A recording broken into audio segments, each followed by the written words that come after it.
Kazakhstan, जिसे आधिकारिक रूप से रिपब्लिक ऑफ कजाकिस्तान कहा जाता है, मध्य एशिया का सबसे बड़ा देश है और इसका कुछ भाग पूर्वी यूरोप में भी फैला हुआ है। क्षेत्रफल की बात करें तो यह देश 27 लाख वर्ग किलोमीटर में फैला है, जो इसे दुनिया का सबसे बड़ा भूमिबद्ध लैंडलॉक्ड देश बनाता है। इसकी सीमाएं उत्तर में रूस, पूर्व में चीन, दक्षिण में किर्गिस्तान, उज्बेकिस्तान और तुर्कमेनिस्तान तथा पश्चिम में कैस्पियन सागर से लगती हैं। इसकी राजधानी अस्ताना है, जिसे 2019 में कुछ समय के लिए नूर सुल्तान नाम दिया गया था, लेकिन 2022 में इसका नाम पुनः अस्ताना कर दिया गया। कजाकिस्तान की विशेषता है इसकी भौगोलिक स्थिति और सांस्कृतिक विविधता। यहाँ पर आपको विशाल स्टेपी घास के मैदान, रेगिस्तानी क्षेत्र, ऊंचे पर्वत और घने वन एक साथ देखने को मिलते हैं। देश का सबसे ऊंचा बिंदु खान तांगिरी शिंगी है, जो 6,995 मीटर की ऊंचाई पर स्थित है, जबकि सबसे निचला बिंदु वह बदीना कुंडा है, जो समुद्र तल से 132 मीटर नीचे है। यहाँ की जलवायु शुष्क महाद्वीपीय है, जिसका अर्थ है कि सर्दियों में तापमान अक्सर -20 डिग्री सेल्सियस से भी नीचे चला जाता है। कजाकिस्तान की जनसंख्या लगभग 2 करोड़ है, जिसमें 62.7% लोग शहरी क्षेत्रों में और 37.3% लोग ग्रामीण इलाकों में रहते हैं। देश की आबादी में अनेक जातीय समूह सम्मिलित हैं। यहाँ की संस्कृति और जीवन शैली इस्लामिक और यूरोपीय तत्वों का अद्भुत मिश्रण है। इसकी परंपराएं तुर्कीय और मंगोलियाई खानाबदोश जनजातियों से प्रभावित हैं, जो सदियों से इस क्षेत्र में विचरण करती रही हैं। अब आइए इसकी कुछ अनोखी परंपराओं पर नजर डालते हैं। यूट पारंपरिक घर। कजाक लोगों का पारंपरिक आवास यूट कहलाता है, जो एक प्रकार का चलायमान तंबू होता है। यह लकड़ी के ढांचे और फेल्ट या चमड़े से बना होता है, जिसे आसानी से खोला और समेटा जा सकता है। यूट का डिजाइन खानाबदोश जीवन शैली के लिए अत्यंत उपयुक्त है, क्योंकि इसे कुछ ही घंटों में स्थापित या हटाया जा सकता है। यूट का नाम कजाक भाषा के उस शब्द से आया है, जिसका अर्थ है समुदाय या परिवार। यूट केवल एक निवास स्थान नहीं, बल्कि कजाक संस्कृति का प्रतीक भी है। इसकी सजावट में रंग बिरंगे कालीन, कढ़ाईदार कपड़े और पारंपरिक साज सज्जा शामिल होती हैं। बरकुच्ची ईगल शिकार परंपरा। कजाकिस्तान में गोल्डन ईगल से शिकार करने की परंपरा सदियों पुरानी है, जिसे बरकुच्ची कहा जाता है। इस परंपरा में प्रशिक्षित गोल्डन ईगल्स का उपयोग लोमड़ी, खरगोश जैसे शिकार के लिए किया जाता है। यह परंपरा न केवल शिकार का तरीका है, बल्कि यह प्रकृति से गहरे संबंध और ईगल व शिकारी के आपसी विश्वास को भी दर्शाती है। इस संबंध को बनाने और मजबूत करने में वर्षों लगते हैं।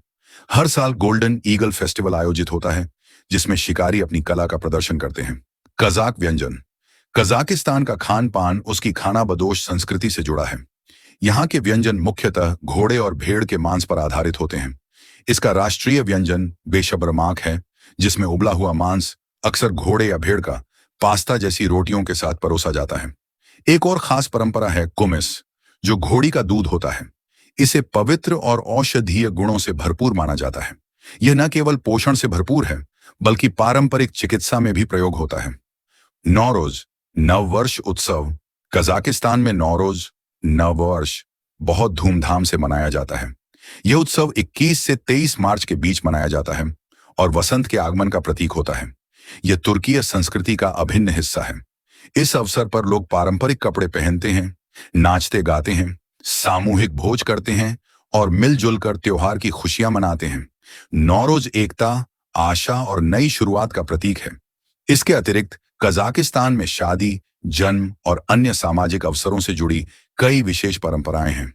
उदाहरण के लिए शादी में कुदा तूसू नाम की एक रस्म होती है, जिसमें वर का परिवार वधू के परिवार को उपहार देता है।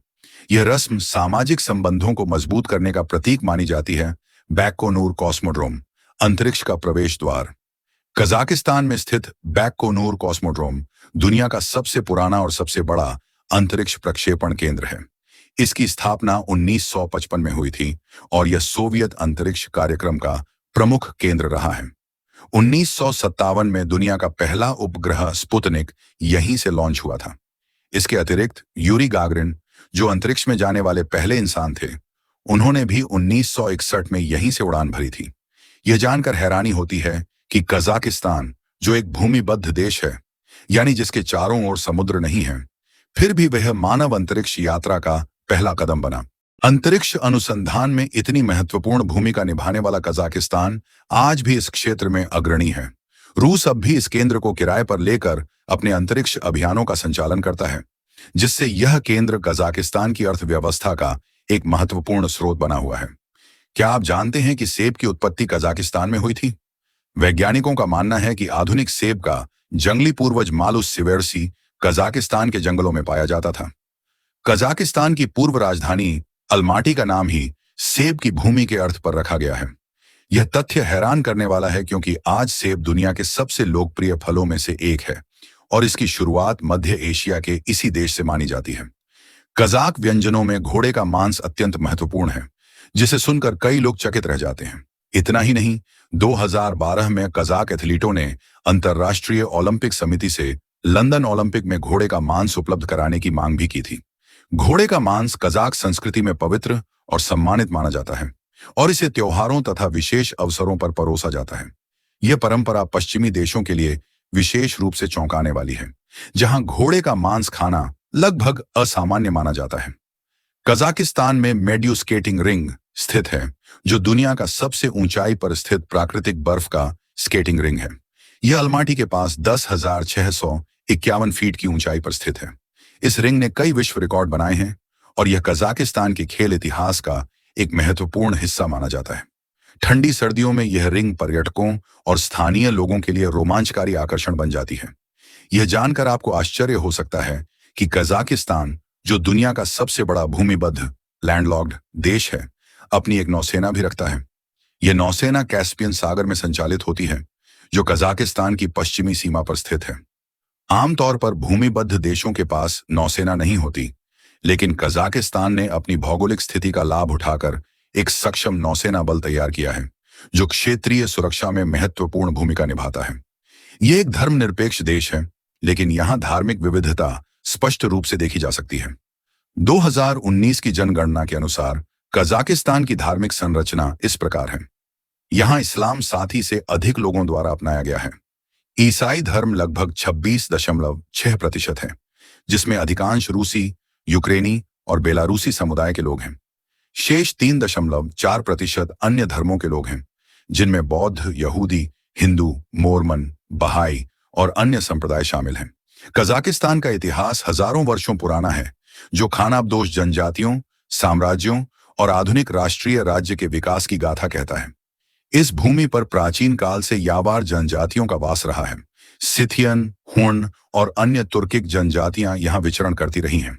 पहली शताब्दी में ओत्रार जैसे शहर रेशम मार्ग पर महत्वपूर्ण व्यापारिक केंद्र बन गए थे, जो चीन और यूरोप को जोड़ते थे। इन नगरों ने सांस्कृतिक और आर्थिक आदान प्रदान को बढ़ावा दिया।